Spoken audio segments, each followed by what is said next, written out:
Urea వాడితే cancer అనేది నాకు తెలియదు, కానీ మా తాతగారు చెప్పారు బొల్లి అయితే వస్తుంది, తెల్ల బొల్లి అనేది వస్తుంది. యూరియా వాడితే తెల్ల బొల్లి అనేది వస్తుంది, మరి క్యాన్సర్ అనేది అయితే రాదు.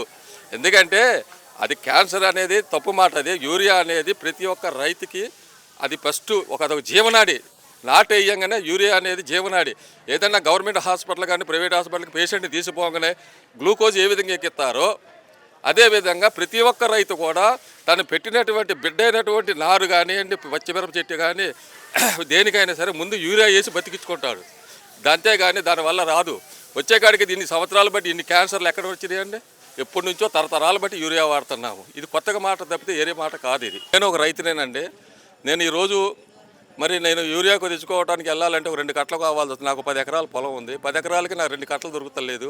ఆ 2 ఎకరాలు కూడా సొసైటీ బ్యాంకుల కాడికి పోయి ఆహరణిశలు తెప్పలబడి మరి చెప్పులు పెట్టుకోవటమో లేకపోతే ఏయో ఒకటి రాళ్ళు పెట్టుకోవటమో ఏయో డబ్బాలు పెట్టుకోవటమో చేయటం అవుతుంది.